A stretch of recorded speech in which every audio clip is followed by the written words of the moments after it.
Bueno, les damos un cordial saludo, una bienvenida para todos nuestros oyentes, para cada uno de los seguidores de nuestras redes sociales y, por supuesto, de esta su emisora, Busco en ti Radio, que recuerda que donde estás no es el final. Bueno, hoy es martes, continuando con nuestra programación, contamos con la presencia de Rafael Pando en su segmento Caminando con Jesús. Así es que, Rafael, ¿cómo estás? Bienvenido. Rafael. Tenemos una falla técnica aquí. Sí, Rafael. Sí, adelante, ya estoy conectado otra vez. Sí. Bueno, bienvenido entonces para el tema de hoy. Bueno, muchas gracias. Buenas tardes a todos. En esta tarde voy a continuar con el tema que inicié la semana anterior y lo titulé El regreso de Jesús. Y hoy voy a dar continuación a ese tema que, pues, por lo extenso del tema, voy a ocupar esta sesión para ello. Y ya estoy listo, Jorge, así es que empiezo con el tema de hoy. Ok. Muchas gracias. Bueno, resumiendo un poco lo que vimos la semana anterior, fue el tema del regreso de Jesús a esta tierra. Y comenté que la primera venida de Cristo a la tierra fue un evento trascendental en la historia de la humanidad. Y su presencia estuvo determinada por eventos muy puntuales, profetizados en el Antiguo Testamento, desde su nacimiento, su ministerio terrenal, su muerte, su resurrección, su ascensión al cielo. Y esta primera venida de Jesús a la tierra, pues termina esa etapa con la ascensión de Jesús al cielo y una promesa que nos da. Jesús dijo a sus discípulos, y si me voy y les preparo un lugar, vendré otra vez y los llevaré conmigo para que donde yo esté, ustedes también estén. Entonces Jesús asciende al cielo y nos deja esa promesa de llevarnos allá en el cielo donde Él está. Y bueno, pues todas esas profecías del Antiguo Testamento se cumplieron con la venida del Mesías aquí a esta tierra, cuando Él murió y después cuando resucitó y venció a la muerte y después cuando ascendió al cielo. Pero también la Biblia nos habla, sobre todo en el Nuevo Testamento, nos habla de la segunda venida de Cristo. Lo menciona muchas veces en los diferentes libros y también hay una promesa en el libro de Hechos, cuando los discípulos estaban con Jesús, despidiéndose antes de que Él ascendiera al cielo, y dos varones vestidos de blanco le dan unas palabras a los discípulos que en ese momento eran testigos de cómo Jesús estaba siendo levantado al cielo en las nubes. Y estos dos varones vestidos de blanco, dice la Escritura en Hechos 1:11, que les dijeron, varones galileos, ¿por qué están mirando al cielo? Este mismo Jesús que ustedes han visto irse al cielo, vendrá de la misma manera que lo vieron desaparecer. Y digamos que todas estas escrituras nos empiezan a revelar que Jesús viene nuevamente para cumplir el propósito de Dios con el hombre de una manera definitiva. Y los eventos que van a suceder en este regreso de Jesús, pues también, así como la primera vez, también están marcados en la Escritura, están profetizados. Yo hice un recuento de esos eventos la semana pasada. Empieza a haber señales como lo que se ha llamado el arrebatamiento de la iglesia. En el cielo empiezan a haber eventos marcados en la Biblia como las bodas del Cordero. Y aquí en la tierra, pues diferentes sucesos que son las señales de esos tiempos. Se manifiesta el reinado del anticristo. Vienen tiempos difíciles para la humanidad y para esta tierra en la gran tribulación. Viene la batalla llamada de Armagedón. El anticristo es derrotado. Satanás es atado 1000 años y Jesús establece su reino milenial en esta tierra para reinar junto con los santos, los que creyeron en él, junto con su iglesia. Y en ese reino milenial, pues Jesús reina por 1000 años y al final suceden también eventos importantes. cumplidos los 1000 años, Satanás, que había sido encadenado, es soltado un poco de tiempo para engañar a las naciones, dice la Escritura, pero después es lanzado definitivamente al lago de fuego, junto donde están la bestia y el falso profeta.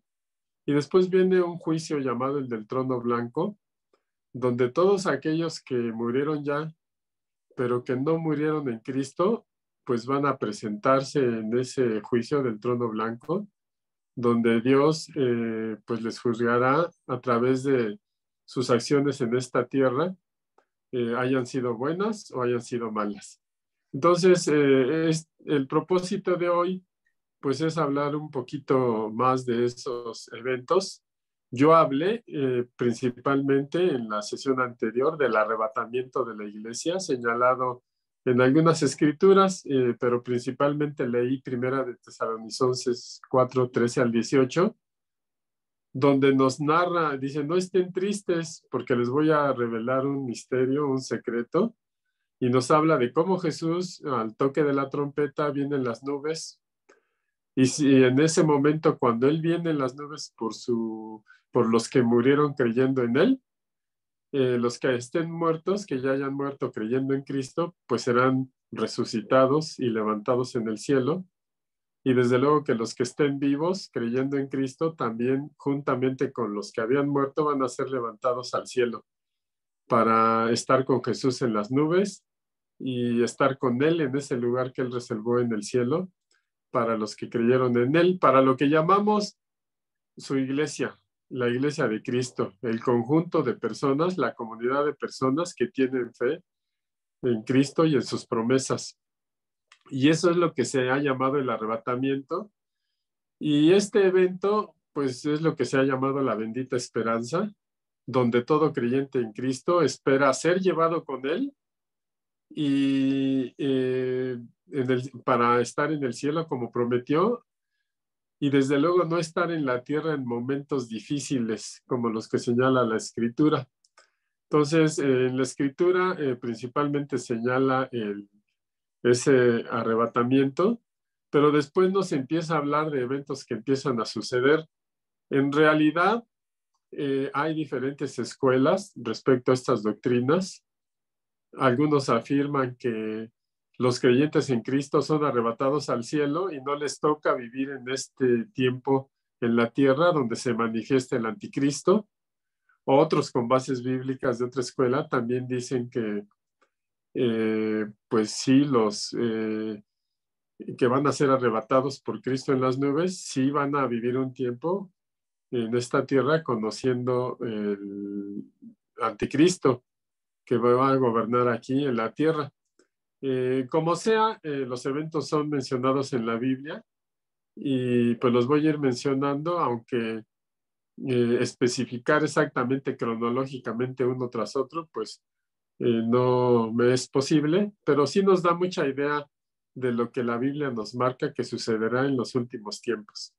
Entonces, el arrebatamiento sucede antes de que empiecen muchas de estas señales en la tierra.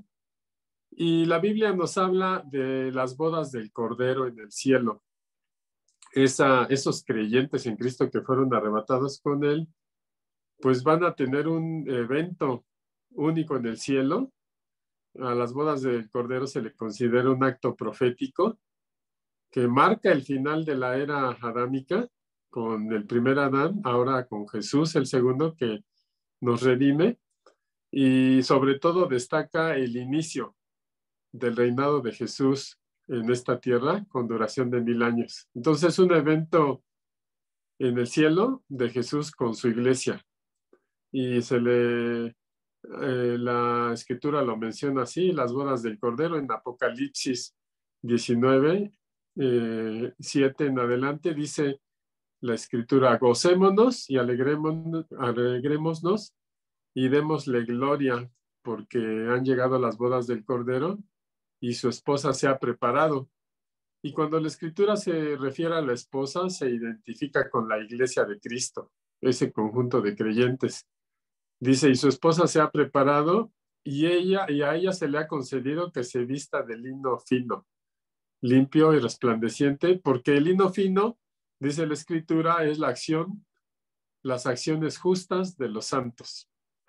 Entonces es un evento profetizado y pues la bendita esperanza de los creyentes en Cristo es ser partícipe en ese evento de las bodas del Cordero y estar en ese acto profético espiritual donde marca ya los tiempos finales. Y esta escritura de Apocalipsis 19 continúa diciendo en el versículo 9, el ángel me dijo, escribe, bienaventurados los que son llamados a la cena de las bodas del Cordero. Y me dijo, estas son palabras verdaderas de Dios. Está narrando Juan, quien recibió la revelación para escribir el libro de Apocalipsis o Revelaciones. Entonces, ese libro nos habla de ese acto en el cielo, un acto profético espiritual, pero también en la tierra van a estar sucediendo eventos que marcan los últimos tiempos. Por ejemplo, lo que les he mencionado de la manifestación y reinado del anticristo. Lo marcan varias escrituras y, por ejemplo, la segunda carta a los tesalonicenses en el capítulo 2, a partir del versículo 1, nos habla de esto. Nos dice, con respecto a la venida de nuestro Señor Jesucristo y nuestra reunión con Él, nos está hablando de este encuentro que les he mencionado, de Jesús con su iglesia. Dice, les rogamos, hermanos, que no se dejen mover fácilmente de su modo de pensar, ni se conturben, ni por espíritu, ni por palabra, ni por carta, como si fuera algo nuestro, dice Pablo a los tesalonicenses. Dice, en el sentido de que el día del Señor está cerca. Porque en ese momento, pues la situación de los tesalonicenses creyentes en Cristo, pues era muy difícil, eran perseguidos. La verdad que los tesalonicenses no podían interpretar si lo que ellos estaban sufriendo ya eran las señales de estos últimos tiempos que dice la Biblia, pero Pablo les dice, no se dejen engañar por ninguno que les diga que el día del Señor está cerca. Dice que nadie los engañe de ninguna manera, porque el Señor no vendrá sin que antes venga la apostasía y se manifieste el hombre de pecado, el hijo de perdición. Está hablando del anticristo, dice, el cual se opone y se levanta contra todo lo que se llame Dios o es objeto de culto, tanto que se sienta en el templo de Dios como Dios, haciéndose pasar por Dios. Entonces la escritura nos deja ver a un personaje que va a levantarse como un líder importante en este mundo, que incluso va a lograr paz entre las naciones, pero después él se va a sentar en el templo en Jerusalén para tomar el lugar de Dios y va a pedir que se le adore. Entonces la palabra nos dice, no se dejen engañar de ese día del Señor, porque es necesario que primero se manifieste, pues venga este tiempo de apostasía y el hijo de pecado se manifieste, el hijo de perdición. Entonces hay señales claras en la Escritura que aunque no están marcadas con una fecha exacta, sí son eventos profetizados que van a suceder.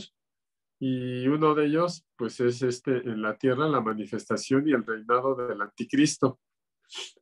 También en esos tiempos la Biblia nos habla de momentos muy difíciles en la tierra, nos habla de una gran tribulación. Desde el libro del Antiguo Testamento de Daniel, en Daniel 12:1 dice la escritura, hablando de los tiempos finales, dice, en aquel tiempo se levantará Miguel. Está hablando de Miguel, el ángel, el que cuida a Israel. Dice, el gran príncipe que está de parte de los hijos de tu pueblo, y serán tiempos de angustia, cual nunca fue desde que hubo gente hasta ese entonces. Y es algo, este tiempo de tribulación, incluso nos es difícil imaginar, porque cuando los discípulos le preguntaron a Jesús cómo serían las cosas, las señales del fin, Jesús les dijo, bueno, habrá terremotos, habrá pestilencia, habrá hambre, se levantará nación contra nación, pero eso no es el final. solo son principio de dolores. Entonces, imagínense, si lo que conocemos como grandes efectos y calamidades que afectan a la humanidad y que hoy los conocemos como los que dijo Jesús, terremotos, pestes, Jesús mismo nos dice que son principios de dolores. Imagínense el tiempo de la gran tribulación. Dice la Escritura que será un tiempo de angustia, cual nunca fue desde que hubo gente hasta entonces. O sea, cosas no sucedidas nunca antes en la tierra hasta ese momento. Y dice la Escritura, pero en aquel tiempo será libertado tu pueblo y todos los que se hallen escritos en el libro. Por difícil que sea la situación en esos tiempos, Dios no se olvida de los suyos. Y sí, nos habla que este evento de la gran tribulación, pues es necesario que suceda en la profecía del regreso de Jesús. La Escritura nos habla también de una gran batalla de Armagedón. Y esta es una de las batallas de finales de los últimos tiempos entre Cristo y pues las fuerzas, los justos que lo acompañan contra las fuerzas del mal y de Satanás, porque serán tiempos difíciles y la Biblia nos habla en Apocalipsis 19, del 17 en adelante, de esta gran batalla. Y lo narra así, Apocalipsis 19, 17, dice, vi un ángel que estaba en pie en el sol y clamó a gran voz diciendo, a todas las aves que vuelan en medio del cielo, vengan y congréguense para la gran cena. Está hablando de muchos muertos y de aves de rapiña que los iban a devorar. Y dice el versículo 18, para que coman carnes de reyes y capitanes y carnes de fuertes, de caballos y de sus jinetes, de libres y esclavos pequeños y grandes. 19 de Apocalipsis 19 dice, vi a la bestia y a los reyes de la tierra y a sus ejércitos reunidos para guerrear contra el que montaba el caballo y contra su ejército. Nos habla esta narración de esa batalla de Armagedón, es Jesús peleando con los justos contra la bestia y el falso profeta, los que habían engañado a la gente con esas señales y los que los habían seguido, porque mucha gente en este mundo pues va a seguir a estos engañadores, al falso profeta y a la bestia. Y nos habla que en esa gran batalla el falso profeta y la bestia son lanzados a un gran lago de fuego que arde con azufre, dice la Escritura.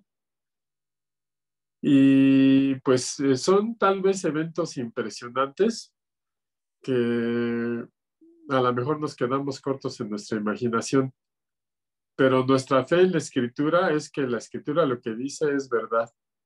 Y lo que aquí dice el libro de Revelaciones, pues los que tenemos fe en Cristo, en lo que Él dijo en su regreso y en lo que dice la Biblia que va a suceder, pues debe ser una verdad para nosotros como como lo estamos considerando hoy, que va a suceder todo lo que estoy narrando. Entonces, esa es la batalla de Armagedón.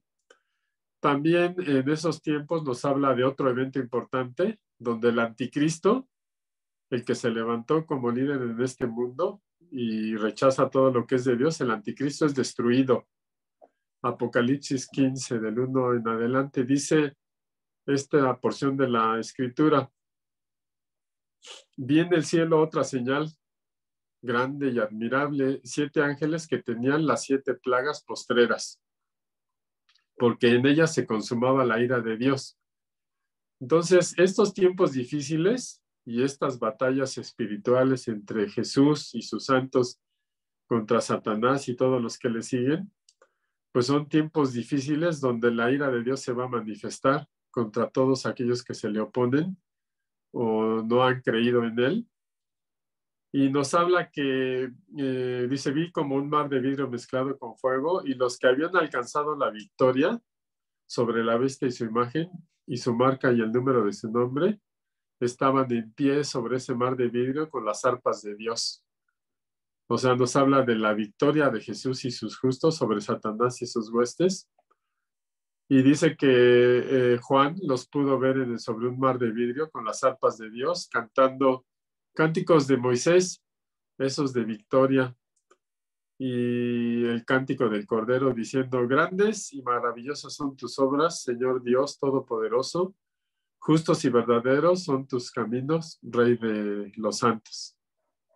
Y pues la palabra nos deja ver que de todos estos eventos tan tremendos que van a suceder, pues Dios tiene la victoria. Jesús triunfa en estas batallas contra Satanás. Y bueno, con esa victoria hay un evento importante también que menciona la Biblia, que una vez que Jesús gana esa batalla, la Escritura nos dice que Satanás es encadenado por 1000 años. Lo dice Apocalipsis 20. Voy a leerlo. Dice Apocalipsis 21: vi un ángel que descendía del cielo con la llave del abismo y una gran cadena en la mano, y prendió al dragón, la serpiente antigua, que es el diablo y Satanás, y lo ató por 1000 años. Y lo arrojó al abismo y lo encerró y puso su sello sobre él, para que no engañase más a las naciones hasta que fuesen cumplidos 1000 años. Entonces hay un evento que nos menciona la Escritura, donde después de que Jesús gane esa gran batalla y el anticristo sea destruido, pues Satanás es atado 1000 años. Dice esa porción de la Escritura, para después de estos 1000 años ser desatado por un poco. Entonces, después de que Satanás es atado, pues se establece el reino milenial de Jesús en esta tierra, el reino de Cristo con poder y gloria, y verdaderamente va a ser un reino de justicia y paz en esta tierra como nunca lo hemos conocido. Pero es el propósito del regreso de Jesús, establecer ese reino milenial, y la Escritura habla de él como el Rey de Reyes y Señor de Señores. Hay algunas escrituras, por ejemplo, Apocalipsis 11:15 dice a este respecto, dice: el séptimo ángel tocó la trompeta y hubo grandes voces en el cielo que decían: los reinos del mundo han venido a ser de nuestro Señor y de su Cristo, y Él reinará por los siglos de los siglos. O sea, la palabra declara ese tiempo final donde Cristo establece ese reino milenial en esta tierra, y por fin lo va a hacer reinando con los justos, los que fueron arrebatados con Él como su iglesia, y le van a acompañar en este reinado de los 1000 años. Hay otra escritura en la primera carta a Timoteo 6:14 en adelante, donde Pablo le dice a Timoteo, dice que guardes el mandamiento sin mácula ni reprensión hasta la aparición de nuestro Señor Jesucristo, la cual a su tiempo mostrará el bienaventurado y solo soberano, Rey de reyes y Señor de señores, el único que tiene inmortalidad, que habita en luz inaccesible, a quien ninguno de los hombres ha visto ni puede ver, al cual sea la honra y el imperio sempiterno. Amén. Entonces Pablo, incluso en su carta a Timoteo, pues nos deja ver ese reinado profetizado para Jesucristo. Y durante ese reinado de Jesús, de esos 1000 años en esta tierra, también la Biblia nos habla de que va a haber un juicio contra las naciones vivientes. Será un tiempo donde Jesús haga un juicio contra todo pueblo o nación, y esto lo habla la Escritura en Mateo 25:31. Jesús lo explica a sus discípulos, dijo: cuando el Hijo del Hombre venga en su gloria y todos los santos ángeles con él, entonces se sentará en su trono de gloria. Y serán reunidas delante de él todas las naciones, y apartará los unos de los otros como aparta el pastor las ovejas de los cabritos. Entonces, esta profecía nos habla de que una vez establecido el reino milenial de Jesús, hay un juicio para las naciones. Y aclaro, es para todo pueblo o nación en conjunto, no es un juicio individual porque ese lo vamos a ver un poco más adelante. Y durante ese reinado milenial, pues suceden estos eventos y la escritura nos dice que al término de los 1000 años, Satanás es soltado por un poco de tiempo de ese encadenamiento que se le hizo en el abismo. Y los eventos que marcan el final de los tiempos, pues es ese momento en que Satanás es suelto de esa prisión. Apocalipsis 27 al 10, y nos dice Apocalipsis 27, cuando los 1000 años se cumplan, se refiere a los reinados de Jesús en esta tierra, dice, Satanás será suelto de su prisión y saldrá a engañar a las naciones que están en los 4 ángulos de la tierra. O sea, todavía en ese tiempo, después de 1000 años de reinado de Jesús en esta tierra, Satanás es soltado para engañar a las naciones y reunirlos para la batalla desde los 4 ángulos de la tierra, y menciona a Gog y a Magog, y dice que el número de todos ellos es como la arena del mar, y subieron sobre la anchura de la tierra y rodearon el campamento de los santos y la ciudad amada. O sea, nos habla de esta última batalla final. Increíblemente, después del reinado de los 1000 años, Satanás convence a muchas naciones que vayan contra la ciudad santa y contra Jesús. Y dice Apocalipsis 29 que subieron sobre la anchura de la tierra y rodearon el campamento de los santos y de la ciudad amada, refiriéndose a Jerusalén. Pero dice que de Dios descendió fuego del cielo y los consumió. O sea, fue una intervención sobrenatural directa de Dios, donde consumió a toda esta gran cantidad de gente que subió para pelear a la ciudad santa. Y dice el versículo 10 de este Apocalipsis 20, y el diablo que los engañaba fue lanzado al lago de fuego y azufre, donde estaban la bestia y el falso profeta, y ahí serán atormentados día y noche por los siglos de los siglos. Entonces nos habla de una victoria final contundente de Dios sobre el enemigo Satanás, de Jesús estableciendo su reinado en esta tierra, y bueno, serán atormentados día y noche en ese lago de fuego y ya no tendrán más intervención, pero un evento final último es el juicio del trono blanco. Y en ese juicio debemos de estar muy claros que toda persona que haya vivido y que haya muerto sin estar en Cristo, porque recordemos que los que estaban en Cristo y murieron fueron arrebatados con Él al cielo, pero los que no murieron en Cristo, todos ellos dice que van a ser resucitados en ese juicio del trono blanco. El último juicio, y ese sí va a ser individual para cada persona que murió sin estar en Cristo, porque vivió en otra época diferente, porque cuando vivió supo de Cristo y no lo aceptó, por el motivo que fuere, pero no murió en Cristo. Dice que todos van a ser resucitados y van a ser juzgados de manera individual en el juicio del trono blanco. Apocalipsis 20, del 11 en adelante, dice, vi un gran trono blanco y al que estaba sentado en él, dice la narración. Dice, de delante del cual huyeron la tierra y el cielo, y ningún lugar se encontró para ellos. Y vi a los muertos, grandes y pequeños, de pie ante Dios. Y los libros fueron abiertos, y el otro libro fue abierto, el cual es el libro de la vida. Y fueron juzgados los muertos por las cosas que estaban escritas en los libros, según sus obras. Entonces, ese juicio es el final y es individual para cada persona.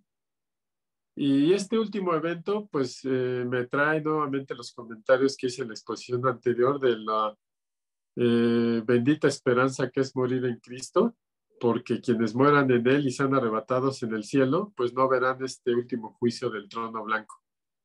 Y bueno, sé que son profecías difíciles de cumplir, difíciles de exponer en una transmisión por video, pero al menos he hecho una relatoría y pues yo espero que esto les anime o les estimule a leer la Biblia, a estudiar y buscar más sobre estos temas que son muy importantes para estar listos y vivir el momento que nos toque en esas promesas que se hablan de Jesús. Pues con eso termino el tema y termino la sesión de hoy y les agradezco su atención. Muchas gracias, que tengan una excelente semana.